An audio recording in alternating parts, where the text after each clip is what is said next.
তিনি একটি শিশুকে হাঁটা শেখানোর আগে তাকে দৌড় প্রতিযোগিতায় অংশগ্রহণ করাতে চাচ্ছেন। আর তাই আপনারা বলতেই হচ্ছে এরা আমরা শুধু আদিয়া চামড়া। আজকের এই বিতর্ক প্রতিযোগিতায় উপস্থিত মাননীয় মডারেটর, বিজ্ঞ বিচারক মণ্ডলী, আমার প্রতিপক্ষ বন্ধুরা এবং উপস্থিত যারা শুনছেন সকলকে জানাচ্ছি আমার আন্তরিক শুভেচ্ছা এবং সশ্রদ্ধ সালাম। আসসালামু আলাইকুম। আজকে আমাদের বিতর্কের বিষয় নির্ধারণ করা হয়েছে ছাত্রছাত্রীদের উন্নতির জন্য ক্লাসে বই পড়া যথেষ্ট নয়। অত্যন্ত জোরালো যুক্তিসঙ্গত কারণে বিষয়টির বিপক্ষে আমার সুদৃঢ় অবস্থান। প্রতিপক্ষের বন্ধুরা লক্ষ্য করুন, আজকে যদি আমরা আমাদের এই বিষয়টিকে বিশ্লেষণ করি তাহলে প্রধানত তিনটি দিক খুঁজে পাই। প্রথমত ছাত্রছাত্রী, দ্বিতীয়ত ছাত্রছাত্রীদের উন্নতি এবং তৃতীয়ত পাঠ্যপুস্তক। প্রথমে আসে শিক্ষার্থী সম্পর্কে। প্রতিপক্ষের বন্ধুরা লক্ষ্য করুন, যদিও আজীবন প্রত্যেকটি মানুষেরই কিছু না কিছু শেখার থাকে, কিন্তু তারপরেও আধিকারিক অর্থে সংসার জীবনের পূর্বে বিদ্যা শিক্ষার যে সময়টুকু যারা শিক্ষা প্রতিষ্ঠানে অতিবাহিত করে তারই শিক্ষার্থী। এবার আসলে শিক্ষার্থীদের উন্নতি সম্পর্কে। প্রকৃতপক্ষে ভালো ফলাফলের মাধ্যমে জীবনের কাঙ্ক্ষিত লক্ষ্যে আহ্বান করাকেই আমরা ছাত্রছাত্রীদের উন্নতি বলতে পারি। সবশেষ ক্লাসের বই।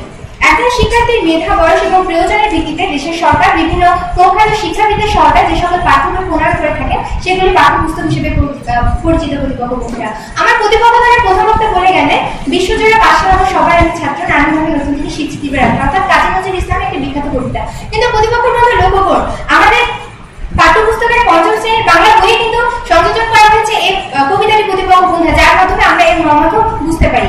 লক্ষ্য করুন প্রতিপক্ষ বন্ধুরা, আমরা যদি আমাদের এই বিষয়টিকে বিশ্লেষণ করতে চাই কিংবা এর সত্যতা যাচাই করতে চাই তাহলে প্রথমে আমাদেরকে লক্ষ্য রাখতে হবে বর্তমান সরকার যে পাঠ্যপুস্তকগুলো প্রণয়ন করছে সেগুলোর মানের দিকে। লক্ষ্য করুন প্রতিপক্ষ বন্ধুরা, বর্তমানে সরকার যে পাঠ্যপুস্তকগুলো প্রণয়ন করছে সেগুলো একজন শিক্ষার্থীর বয়স, মেধা এবং প্রয়োজন সাপেক্ষে তৈরি করা হচ্ছে। একজন শিক্ষার্থীর শ্রেণী এবং বয়স অনুযায়ী তার জ্ঞানের পরিধিকে যতদূর বিস্তৃত ঘটানো সম্ভব ঠিক সেই পরিমাণে জ্ঞানমূলক তথ্য তুলে ধরা হচ্ছে আজকের আমাদের এই পাঠ্যপুস্তকগুলোতে, যা অধ্যয়নের মাধ্যমে আমরা আমাদের জীবনে কাঙ্ক্ষিত লক্ষ্যে আহ্বান করতে পারি। কথা বলে হাইরে কপার মতো চোখ থাকিতে অন্ধ, আর এই কথাটি প্রযোজ্য আমার প্রতিপক্ষ বন্ধুদের ক্ষেত্রে। আজ তারা পাঠ্যপুস্তকে অবহেলা করছেন এবং সে তার বিরোধিতা করছে, কিন্তু প্রতিপক্ষ বন্ধুরা লক্ষ্য করুন, বাংলাদেশ সহ বিশ্বের প্রায় 17টি দেশে আজ বাংলাদেশের যে নবম থেকে দশম শ্রেণীর ইংলিশ পদ্ধতিতে পাঠ্যপুস্তকটি প্রণয়ন করা হচ্ছে তা প্রচলিত। প্রতিপক্ষ বন্ধুরা, আর এই পাঠ্যপুস্তকটা যদি মানসম্মত নাই হতো কিংবা এর মাধ্যমে যদি একজন শিক্ষার্থী জীবনের কাঙ্ক্ষিত লক্ষ্যে আহ্বান নাই করতে পারতো প্রতিপক্ষ বন্ধুরা, তাহলে অথবা আজ এই 17টি দেশের সরকার সেই দেশের ছেলেমেয়েদের জন্য পাঠ্যপুস্তকটি প্রণয়ন করতে না। প্রতিপক্ষ বন্ধুরা লক্ষ্য করুন, একজন শিক্ষার্থী যদি উন্নতি করতে চায় তাহলে তার জীবনের জন্য কখনোই শুধুমাত্র পাঠ্যপুস্তকের মধ্যে সীমাবদ্ধ থাকলে চলবে না। কিন্তু লক্ষ্য করুন প্রতিপক্ষ বন্ধুরা, একজন বিখ্যাত বিজ্ঞানী প্লেটো তার শিক্ষাতত্ত্বকে 3টি ভাগে বিভক্ত করেছেন, আর এতে তিনি বলেছেন যে 0 থেকে 18 বয়স পর্যন্ত একজন শিক্ষার্থীর উন্নতির জন্য শুধুমাত্র পাঠ্যপুস্তক পড়াই যথেষ্ট। এছাড়াও 18 থেকে 25 বছর অবধি একজন শিক্ষার্থীর উন্নতির জন্য পাঠ্যপুস্তকের পাশাপাশি রংচর্চা এবং শরীরচর্চা করা প্রয়োজন। এটা শুধুমাত্র মনচর্চার জন্য, কিন্তু এক্ষেত্রে মুখ্য ভূমিকা পালন করে তার পাঠ্যপুস্তক। প্রতিপক্ষ বন্ধুরা, যেখানে একজন বিজ্ঞানী তার জীবন সামনে এসে বলে গিয়েছেন যে একজন শিক্ষার্থী উন্নতির জন্য ক্লাসে বই পড়া যথেষ্ট, সেক্ষেত্রে আপনারা কোন দিক থেকে বলছেন প্রতিপক্ষ বন্ধুরা যে ক্লাসে বই পড়া যথেষ্ট নয়, তা আমার বোধগম্য হচ্ছে না। লক্ষ্য করুন প্রতিপক্ষ বন্ধুরা, ফিলিপাইনের মিন্দানাও নামক এক দ্বীপের কথা, যে দ্বীপ বহির্বিশ্বের সাথে সম্পর্ক বিচ্ছিন্ন হওয়ার কারণে প্রায় বিলুপ্তের পথে অগ্রসর হয়েছিল, কিন্তু পরবর্তীতে শিক্ষিত মানব সভ্যতার সংস্পর্শে এসে সেই জাতি বিলুপ্তির হাত থেকে রক্ষা পায় এবং পরবর্তীতে সেদিকে স্থাপন করা হয় একটি বিদ্যালয় যেখানে শুধুমাত্র পাঠ্যপুস্তক প্রণয়ন করা হয়েছিল।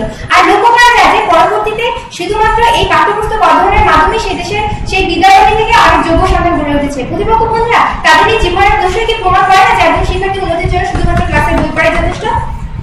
এছাড়া প্রতিপক্ষ বন্ধুরা লক্ষ্য করুন, বর্তমানে আমাদের দেশের সাক্ষরতার হার 65.83%।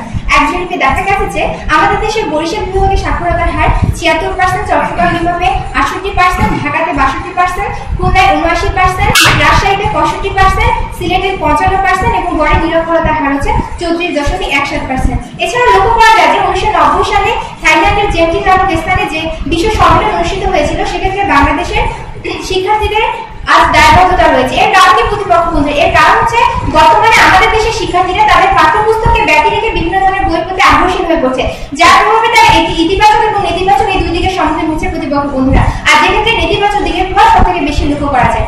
প্রতিপক্ষের বন্ধুরা, জাতির মুখে চুনার যোগের মুখে নুন দিলেই যেমন নেতার সার্থকতা আসে না, ঠিক তেমনই ভাবে আমরা শুধুমাত্র আমাদের পাঠ্যপুস্তকের মাধ্যমে আমাদের জীবনে উন্নতির সার্থক করতে পারি প্রতিপক্ষ বন্ধুরা। তাই অতিরিক্ত লক্ষ্যবাদী এবং আমাদের সঙ্গে কণ্ঠে মিলিয়ে বলুন যে একজন শিক্ষার্থীর উন্নতির জন্য তার ক্লাসে বই পড়া যথেষ্ট। প্রতিপক্ষের বন্ধুরা, সাতখণ্ড রামায়ণ কাব্যের পরে আপনারা যদি বলেন যে সীতারামের মাসি, তাহলে আমাদের কিছুই করার নেই প্রতিপক্ষ বোঝা। তাই আর কথা দিতে যাবো বাধ্য এবং আপনার সঙ্গে কণ্ঠে মিলিয়ে বলুন যে একজন শিক্ষার্থী উন্নতির জন্য শুধুমাত্র তার ক্লাসের বই পড়াই যথেষ্ট এবং যথেষ্ট। ধন্যবাদ মাননীয় মহাশয়, ধন্যবাদ।